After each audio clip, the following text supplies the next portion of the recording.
Hello good morning students.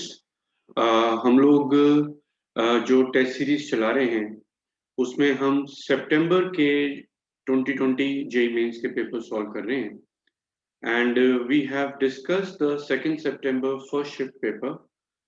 Today we will be discussing the video solutions of the second shift, that is the evening shift of 2nd September. Fine. थोड़ा सा paper का analysis किया जाए तो paper was very balanced. In chemistry, it was observed that there were 7 questions of organic, 8 of inorganic, 9 of physical. So लगभग हम ये कह सकते हैं कि equal contribution, equal weightage दी गई तीनों sections को. So while doing the preparation, we should keep in mind that जो भी preparation है हमारी वो इस तरह से चले कि वो equal weightage हम देते हुए चले. ऐसा नहीं है कि inorganic की weightage जो है वो किसी भी तरीके से कम आती है. ठीक है ना. तो हम लोग 2 सितंबर का जो पेपर डिस्कस करने जा रहे हैं that is of evening shift we are discussing. ठीक है ना. So in this case we will be discussing the evening paper. ठीक है. तो इवनिंग पेपर में जो पैटर्न है वो ये था कि it was having the 25 questions. Out of them 20 were MCQs type questions and 5 of them were the integer based questions. ठीक है ना. So let us start the discussion over here of the question one by one. The first question that is related to substitution and elimination reaction that we discuss in the organic chemistry. This is the tertiary halide, tertiary butyl bromide, and the reaction with OH minus is taking place where OH minus is acting as a nucleophile and is forming tertiary alcohol. And there is a leaving group that is present as Br minus. So reaction is definitely taking place by SN1 mechanism. In the second one, if we say that OH minus is there and in presence of alcohol, we are observing an elimination reaction is taking place, and the rate law is indicating that the reaction is forming the product by which mechanism? It is forming the product by E2 mechanism. The rate is proportional to the base as well as proportional to the substrate, whereas in SN1 it was only proportional to the concentration of substrate. The first question says which of the following statement is true. अब दो बातें. अगर मैं concentration को थोड़ा बहुत change कर दूं तो रिएक्शन का नेचर तो चेंज होने नहीं वाला. अगर यहाँ पर पहली वाली रिएक्शन में OH माइनस की कंसंट्रेशन को हमने थोड़ा सा इंक्रीज या डिक्रीज कर दिया तो प्रोडक्ट तो यही बनेगा. डेफिनेटली वो रेट को इन्फ्लुएंस कर सकता है. अगर हम ये देखें तो रेट किस पे डिपेंडेंट है? Rate is dependent only on the concentration of the substrate only. तो वो केवल सबस्ट्रेट पे डिपेंडेंट है.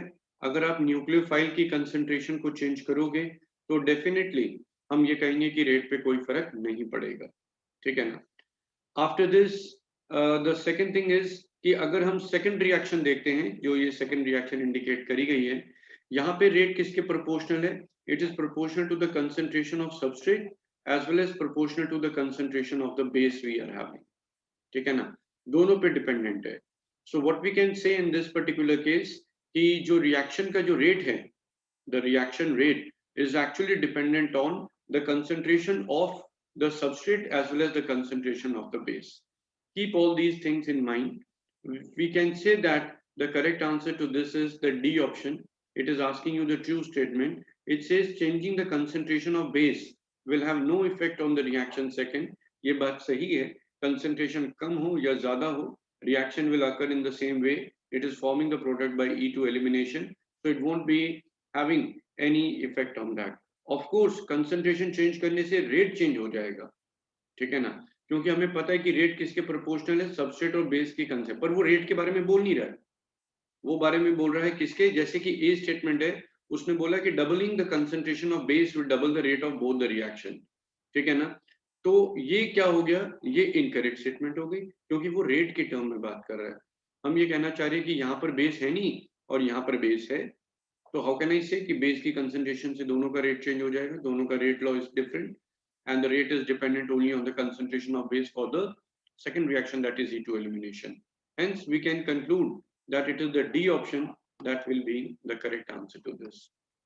Question number second कि अगर हम बात करें तो बोला क्या है कि यहाँ पे n इक्वल टू 4 है और m इक्वल टू -2 के बारे में बोल रहा है। n इक्वल टू 4 का मतलब है कि प्रिंसिपल क्वांटम नंबर 4 है। इसके कॉरेस्पॉन्डिंगली अगर मैं l की वैल्यू को चेक करूं तो it will be 0, it will be 1, it will be 2, it will be 3, SPDF। Fine. l equal to 0 पे m की वैल्यू 0 ही हो सकती है। l की वैल्यू 1 के लिए हम कह सकते हैं कि m की वैल्यू -1, 0, +1 हो सकती है। और इसके लिए क्या हो जाएगा, इसके लिए हम बोलेंगे कि m की वैल्यू क्या क्या हो सकती है। It is -2, -1, 0, +1 and +2। ठीक है। और l इक्वल टू 3 के लिए क्या हो जाएगा, m की value -3, -2, -1, +1, +2, +3।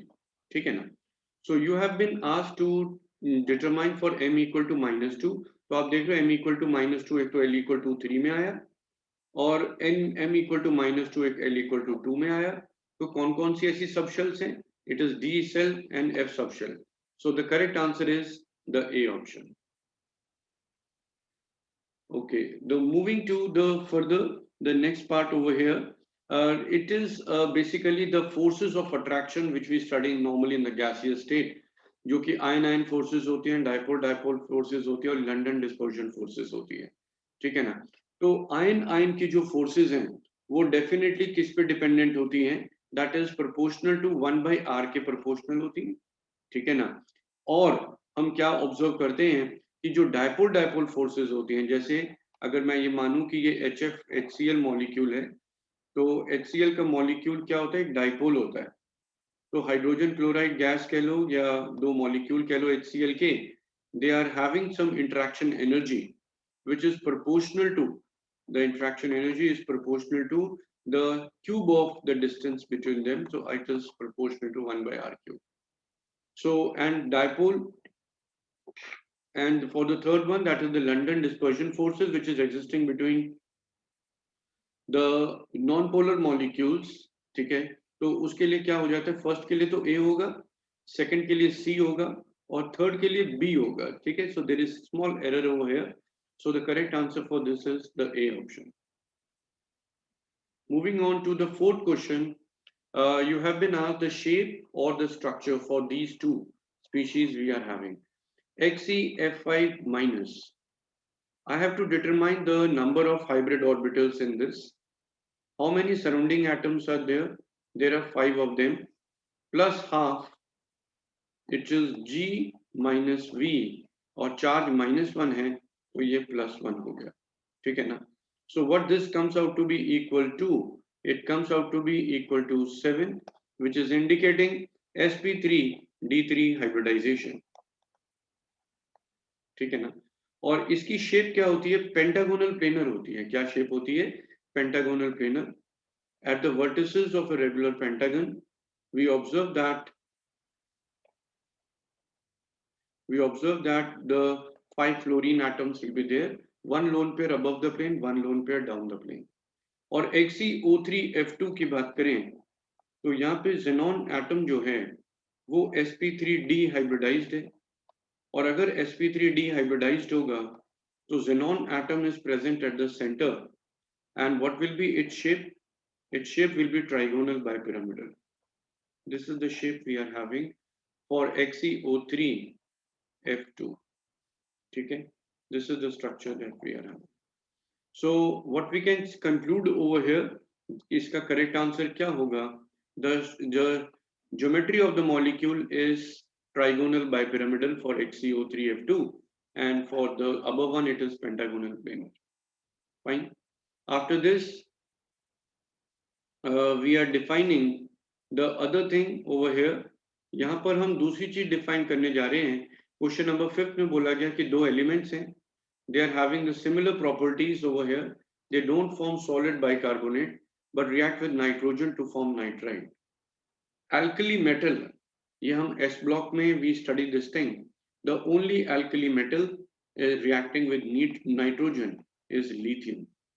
Lithium react with nitrogen to form the compound as lithium nitride it is Li3n, ठीक है ना.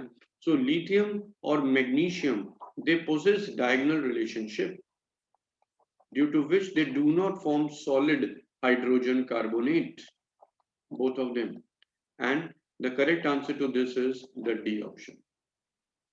Moving further, क्वेश्चन नंबर 6 की बात हो रही है. कहा गया कि क्वेश्चन नंबर 6 में एक कंपाउंड है C3H6O. C3H6O के अगर मैं दो आइसोमर्स बनाऊं तो एक तो ये एसीटोन होगा और एक ये प्रोपेनॉल होगा, ठीक है ना. ये किसके साथ रिएक्ट कर रहे हैं? Reacting with methyl magnesium bromide followed by hydrolysis. अगर ऐसा होगा तो it will form the product as tertiary alcohol, और ये क्या है? एल्डिहाइड है. So it will be forming the product as 2-ब्यूटेनॉल, ठीक है ना. सो इट सेज ये दोनों कंपाउंड्स जो हैं वो क्या कर रहे हैं? They are forming the alcohol. एक ने 3 डिग्री अल्कोहल बनाया, पहले वाले ने, कीटोन ने, और दूसरे वाले ने क्या बनाया? There is the formation of 2 degree alcohol taking place, ठीक है. सबसे पहली बात करी गई है सीरिक अमोनियम नाइट्रेट टेस्ट के बारे में. Ceric ammonium nitrate test is used for identifying the alcoholic group. So both of them will give positive test for this one. Lucas test के साथ करा तो कहता है कि C reacts after 5 minutes and turbidity obtained immediately, यानी कि definitely मैं कंपाउंड D को टर्शियरी अल्कोहल बोलूंगा, इसमें कोई दो राय नहीं है, ठीक है ना. Why? Because यहाँ पर टर्बिडिटी इमीडिएटली फॉर्म हो जाती है. ल्यूकास टेस्ट होता है ना, हम लोग टर्शियरी अल्कोहल कहते हैं, इमीडिएटली रिएक्ट कर जाता है. Secondary alcohol takes certain period of time for reacting and primary do not react appreciably at room temperature. रही बात आयोडोफॉर्म रिएक्शन की, तो डेफिनेटली ये जो कंपाउंड C है, because of the presence of the methyl keto group, we say that it does give the iodoform test. कौन सा test देता है? Iodoform test, because iodoform test is for confirming the presence of the methyl keto group in this case, ठीक है ना. तो ये confirm हो गया कि कंपाउंड C जो है वो एसीटोन है, और जो कंपाउंड C एसीटोन नहीं है, compound C is tertiary alcohol, है ना. Compound this is tertiary alcohol, और D जो है वो क्या हो गया? सेकेंडरी अल्कोहल, ठीक है. और A और B उसके अकॉर्डिंगली हमारे पास आ गए हैं, ठीक है ना. तो what we can say for this particular question over here, in this case we can say कि आपसे बोला गया कि C एंड D रिस्पेक्टिवली क्या क्या हैं. तो what we can say, the correct answer to this is, क्या आंसर हो जाएगा? एक में तो एसीटोन होना चाहिए और एक टर्शियरी अल्कोहल होना चाहिए. C और D ही पूछा गया है आपसे. So the correct answer to this particular question will be the correct, it is the B option we are having, CH3. हाँ, ये हो जाएगा answer. B option is the correct answer. After this question number 7th में कहा ये गया कि आप ये बताइए कि on moving from left to right, 3 element है x y z, ठीक है ना. 3 elements are there x y z in the third period of the periodic table. You have been said that oxides of x, y and z respectively are basic, amphoteric and acidic. तो हमें पता है कि अगर मान लो मैं third period के elements को कंसिडर करूं तो हम क्या बोलते हैं कि नेचर ऑफ ऑक्साइड कहां से कहां जाता है? It is sodium oxide is acidic oxide और basic oxide, magnesium is basic oxide, Al2O3 क्या हो जाता है? It becomes an amphoteric oxide. SiO2 is what kind of an oxide it is? It is an acidic oxide. Cl2O7, ठीक है, silicon sulphur, sorry, SO3 Cl2O7, ये सब क्या है? एसिडिक है, ठीक है ना. तो डेफिनेटली अलोंग द पीरियड में बोलूंगा कि जब एटॉमिक नंबर बढ़ रहा है तो एटॉमिक नंबर के बढ़ने से nature changing from basic to amphoteric to acidic. So what should I say कि Z का एटॉमिक नंबर ज्यादा है, और इसका करेक्ट आंसर क्या हो जाना चाहिए? The correct answer to this is the C option. Question number 8 की बात आ रही है. हम देखें कि सुक्रोज है, सुक्रोज किससे मिलकर बनता है? ग्लूकोज और फ्रक्टोज से, and there is a presence of glycosidic linkage over here. When we do the hydrolysis there is a cleavage taking place through the glycosidic linkage, और एक ग्लूकोज बन जाएगा और एक फ्रक्टोज बन जाएगा. और अब आपसे कहा जा रहा है कि इसको सेलिवनॉफ रिएजेंट के साथ रिएक्ट किया गया। सेलिवनॉफ रिएजेंट क्या होता है? We should know it is resorcinol. आपको इससे ये भी पता चलता है कि you should not ignore the chapter of biomolecules, go through all the tests where we study about the carbohydrates, nucleic acids, proteins, amino acids, उसको किसी भी सेंस में आपको इग्नोर नहीं करना।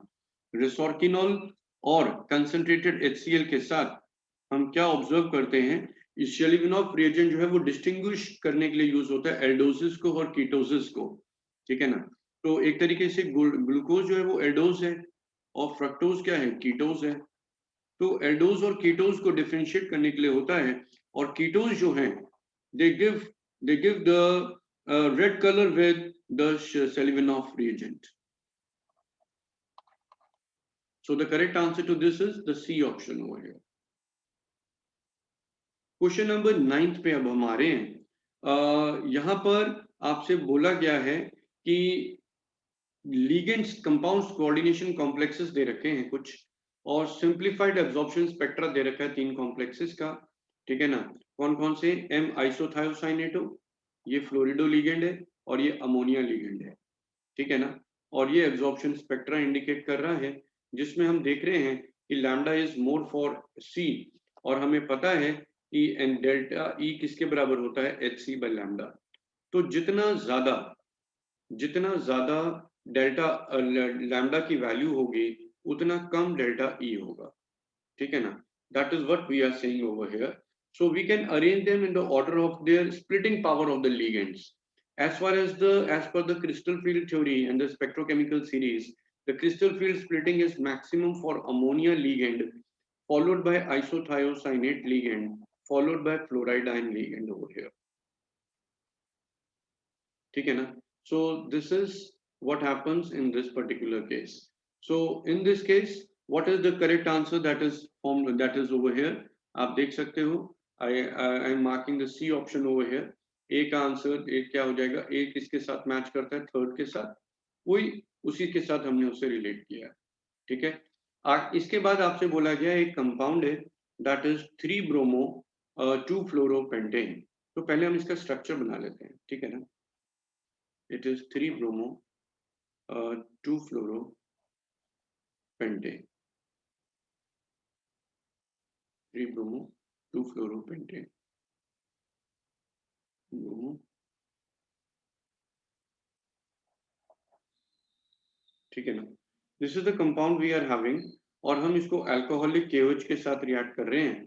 तो आपको पता है कि ये जो हाइड्रोजन हम लोग बोलते हैं, इसके साथ जो ये हाइड्रोजन होता है फ्लोरीन के साथ ये जुड़ा हुआ, ये एसिडिक होता है, और एक तरीके से ये कॉन्जुगेट बेस एलिमिनेशन टाइप की रिएक्शन हो जाएगी, जिसमें हम ये कहेंगे कि यहाँ पर ये H है, और यहाँ पे क्या हो जाएगा, Br माइनस रिमूवल हो जाएगा, और यहाँ पे प्रोडक्ट जो फॉर्म होगा by E2 elimination is this F और this, ठीक है ना। So beta elimination has taken place with respect to Br is a better leaving group, and this hydrogen is acidic with respect to fluoro also. तो यहाँ पर E2 elimination करवाना है, carbocation का फॉर्मेशन का नहीं करना। तो ये जो हाइड्रोजन था ये बीटा पोजीशन पे था with respect to bromo group, bromo is the better leaving group, और फ्लोरो के रेफरेंस में ये ऑर्थो पोजीशन पे था, and this is the product that is form over here. So the correct answer to this particular question is the C option over here. Moving further, इसके बाद बोला गया कास्ट आयरन के बारे में। जो हम ब्लास्ट फर्नेस यूज करते हैं उससे जो हम लोग आयरन मिलता है हमें, हम क्या बोलते हैं, हम बोलते हैं कि पिग आयरन होता है वो, ठीक है ना। पिग आयरन से हम लोग क्या बनाते हैं, कास्ट आयरन बनाते हैं, and cast iron is used in making the wrought iron and the steel. So wrought iron और स्टील को बनाने के लिए हम यूज करते हैं कास्ट आयरन को, that should be remembered. That is a fact based question based on metallurgy of iron. Question number 12 पर आए तो यहाँ पर ये केमिकल काइनेटिक्स पर बेस्ड क्वेश्चन है। यहाँ पर आपको कंसंट्रेशन ऑफ X और कंसंट्रेशन ऑफ Y निकालनी है, ठीक है ना। और आपको उससे पहले ये पता होना चाहिए कि इस रिएक्शन का ऑर्डर क्या है। सबसे पहले मैं फर्स्ट और सेकंड डेटा को देखूं तो मैं देख रहा हूं कि बी की कंसंट्रेशन को मैंने डबल किया, और डबल करने पे इसका अगर मैं 4 टाइम्स कर देता हूं so it becomes 24 into 10 की पावर माइनस 3, और इसको मैं ऐसे भी लिख सकता हूँ 2.4 into 10 की पावर माइनस 2, ठीक है ना। सो इसका मतलब डबल करने पे रेट 4 टाइम्स हो रहा है। अगर रेट 4 टाइम्स हो रहा है तो व्हाट कैन आई से over here, I can say कि बी के रेफरेंस में जो ऑर्डर है वो क्या हो गया, दैट इज इक्वल टू 2, ठीक है ना। इन एडिशन टू दिस हम लोग ये भी देख सकते हैं कि फर्स्ट और थर्ड डेटा को जब मैं कंपेयर करता हूं तो मैंने बी की कंसंट्रेशन को चेंज नहीं करा, इसकी कंसंट्रेशन को डबल करा, और रेट भी क्या हो गया, डबल हो गया, ठीक है ना। So there is no need to do for any such mathematical calculations. जो यहाँ पर इंफॉर्मेशन गिवन है उसके बेसिस पे डायरेक्ट इक्वेशंस में हम लोग लिख सकते हैं कि ए के रेफरेंस में ऑर्डर क्या हो जाएगा, 1 हो जाएगा, ठीक है। तो इस रिएक्शन का अगर रेट लॉ लिखूं तो rate law is equal to the rate constant concentration of A concentration of B का स्क्वायर, ठीक है ना। इन एडिशन टू दिस हमें और क्या करना है, हमें ये चीज दिमाग में रखनी होगी कि एक्स और वाई निकालने के लिए what we have to keep in mind, या तो हम एक तरीका ये है कि हम के भी निकाल लें यहाँ पर, और फोर्थ वाले में रेट लॉ लगा दें, फिफ्थ वाले में भी रेट लॉ लगा दें, ठीक है ना। That is the way we can do. और के की वैल्यू अगर मैं निकालूं कोई भी first second third data use करके, तो इट विल बी 6 into 10 की पावर माइनस 3 डिवाइडेड बाय 0.1, और बी स्क्वायर इज 0.1 का स्क्वायर, तो ये हो गया 10 की power minus 3, and this value is coming out to be 6, ठीक है ना। तो फोर्थ डेटा को मैं यूज करके क्या लिख सकता हूँ, 7.2 into 10 की power minus 2 is equal to K concentration of A हमें पता करनी है, और कंसंट्रेशन ऑफ बी का स्क्वायर क्या हो गया, 0.2 का स्क्वायर हो गया। तो क्या यहाँ से हमें ए की कंसंट्रेशन नहीं पता चल पाएगी, so we will be able to get 7.2 into 10 की power minus 2 divided by 6 into 0.04, ठीक है ना। सो व्हाट वी कैन से 4 into ये इसको हटा देते हैं तो 10 की पावर माइनस 2 से कैंसिल हो जाता है, और यहाँ पर क्या लिख सकते हैं, we can write 1.2 and this is coming out to be 0.3, आ गई ना वैल्यू 0.3। तो या तो आंसर ए होगा या डी होगा। Once you calculate Y also you will be able to know that the correct answer is 0.4। Therefore, the correct answer to this is A option. Moving further, it's a question based on organic electrophilic aromatic substitution. There is phenolic group is there, NO2 group is there, and CH3 group is there. So what we are going to say in this case कि यहाँ पर OH जो है वो activating group है ना। CH3 जो है ये एक वीक एक्टिवेटिंग ग्रुप है, जबकि OH जो है वो एक स्ट्रॉन्ग एक्टिवेटिंग ग्रुप है, और NO2 एक डीएक्टिवेटिंग ग्रुप है। Activators overcome deactivators in normal electrophilic substitution reaction. तो OH के reference, OH will decide the incoming electrophile. The incoming electrophile is NO2 plus, nitration is taking place, and we are saying that nitration should not, this position is blocked. The substitution will not occur over here because of the steric factor. Therefore, substitution is bound to occur at this position. And since we have to determine the mononitration product over here, so the correct answer is B option. Question number 14 की बात करते हैं। Question number 14 में आपको acidity के order में arrange करना था। अगर हम देखें इन जनरल तो कार्बोक्सिलिक एसिड की जो सीरीज होती है वो सबसे ज्यादा एसिडिक सीरीज होती है। उससे कम जो होती है वो फिनॉल्स होते हैं, ठीक है ना, फिनॉल्स या सब्स्टिट्यूटेड फिनॉल्स, ठीक है। उसके बाद अल्कोहल्स होते हैं, उसके बाद हाइड्रोकार्बन्स होते हैं। ये एक जनरल ट्रेंड बताया मैंने एसिडिक स्ट्रेंथ का, ठीक है ना। So keeping this thing in mind I will definitely से कि ये सबसे ज्यादा एसिडिक होगा। और जब मैं फिनॉल पर आया तो आई सेड कि अब मेरे को ये भी फिनॉल लग रहा है, ये भी फिनॉल लग रहा है, बट इस फिनॉल के रेफरेंस में ये NO2 मेटा पोजीशन पर है।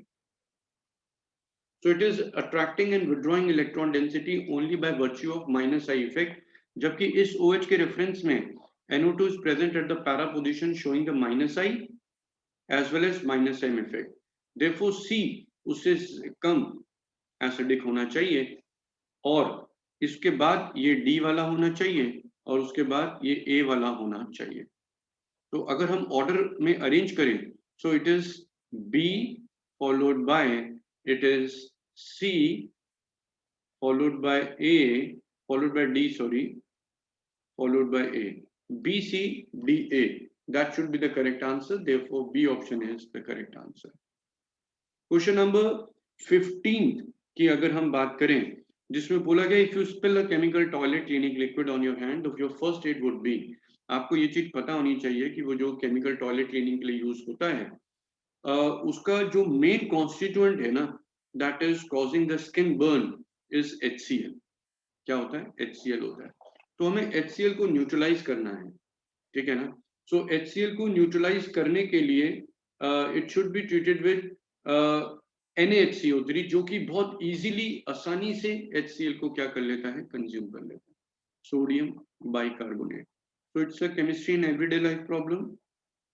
Fine. The correct answer to is the D option.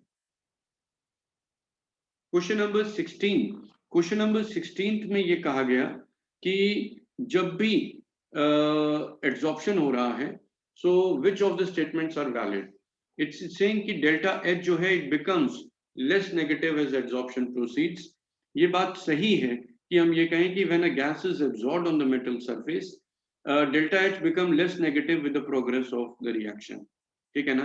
Physical adsorption, chemical adsorption के अकॉर्डिंगली वैल्यूज जो होती हैं वो अलग अलग होती हैं, बट ये बात सही है कि it becomes less negative as adsorption proceed. ठीक है, क्योंकि लेयर फॉर्मेशन हो जाता है. एक बार जब लेयर फॉर्मेशन होता है, दोबारा से एसोसिएशन की मल्टीलेयर फॉर्मेशन में उतना स्ट्रॉन्ग एसोसिएशन नहीं हो पाता, जिसकी वजह से डेल्टा एच लेस नेगेटिव हो जाता है. ठीक है, इसके बाद लिखा है on a given adsorbent ammonia is absorb more than nitrogen gas. You should keep one thing in mind कि ये चीज डिपेंड करती है क्रिटिकल टेम्परेचर पर. ठीक है, more easily liquefiable gases, ammonia is more easily liquefiable gases as compared to nitrogen. It has relatively higher critical temperature as compared to critical temperature of nitrogen. So what do we say? हम ये कहते हैं कि इसका जो correct answer होगा वो B option होगा, that is A and B. ठीक है. Question number 17. It says there is an organic compound with the molecular formula C9H10O. ठीक है, और उसे HI के साथ क्लीव किया गया to form two product B and C, and B gives yellow precipitate with AgNO3, whereas C tautomerizes to give D, and that is the things. So what we are saying in this case कि अगर हम यहाँ पर जब भी क्या करेंगे, HI के साथ रिएक्शन करते हैं, तो जो एराइल ईथर्स होते हैं ना, वो बॉन्ड क्लीव हो जाता है उनका. ठीक है ना. सबसे पहले ये O क्या होता है? प्रोटोनेट होता है, जैसे कि मैं इन सारे ऑप्शंस में आपको करके दिखा रहा हूं. ठीक है. नाउ व्हाट विल हैपन, यहां पर फर्स्ट ऑप्शन में ये रिंग और ऑक्सीजन का बॉन्ड तो ब्रेक हो नहीं सकता because of double bond character due to resonance. तो बॉन्ड तो यहीं से ही ब्रेक होगा, यहाँ पर भी यहीं से बॉन्ड ब्रेक होगा, यहाँ पर भी बॉन्ड यहीं से ब्रेक होगा, और फिनॉल का कोई टेस्ट आगे यूज हो ही नहीं रहा है.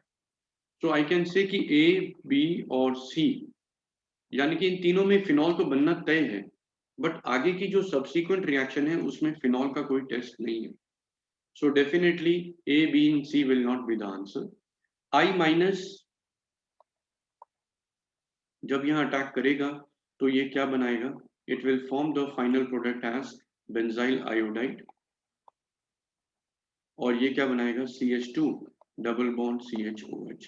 ये वो दो कंपाउंड है बी एंड सी जो बोले गए कि बन रहे हैं, और इसको मैं ए कंपाउंड बोल रहा हूं जिसका फॉर्मूला C9H10 है. कह रहा है कि B gives yellow precipitate. Of course यही बी है, क्योंकि आयोडीन बेंजाइल ग्रुप के साथ प्रेजेंट है, तो it will be forming yellow precipitate of silver iodide like this. और ये टॉटोमराइज होके क्या फॉर्म करेगा? on tautomerization, it forms the product as CH3CHO. और CH3CHO जो है वो हम क्या कह सकते हैं? We can say it is of course giving the iodoform test because of the presence of methyl keto group. Question number 18. It says that is not expected to show isomerism, a question based on coordination chemistry. अगर मैं A option को देखता हूं तो it is of the type of MAA3 और इस तरीके के जो कंपाउंड्स हैं उनके जो possible relative arrangement है, it will be like this as we are indicating. ठीक है, this compound that we are having is not capable of showing geometrical, but it is optically active. So this compound is showing the isomerism. This is MA4B2. MA4B2 does show the geometrical cis and trans. Platinum के सारे square planar complexes होते हैं. It is an MA2B2 type of complexes which is also capable of showing the geometrical isomerism. इसका correct answer D है, क्योंकि निकल के सारे complexes high spin complexes होते हैं. निकल यहाँ पे +2 में है, 3D8 configuration है और it is sp3 hybridized and therefore sp3 hybridization होगा तो वो tetrahedral arrangement होगा and it is incapable of showing the isomerism in this case. So 18 का answer D है. Question number 19 says the size of a raw mango shrinks to a much smaller size when kept in a concentrated solution. Which one of the following can explain this? It's a very common factual based question from solutions chapter. It is osmosis phenomena. A solution, the flow of the solvent molecule from the solution of lower concentration to the solution of higher concentration. After this, it says the molecular geometry of SF6 is octahedral. What is the geometry of SF4? SF4 has one lone pair of electron, and since it is sp3d hybridized, having one lone pair and 4 as the bond pair of electrons, we say it is seesaw shaped molecule. इस तरीके का molecule है seesaw shaped, but the geometry is trigonal bipyramidal. So what is the answer to this? It is B option, trigonal bipyramidal.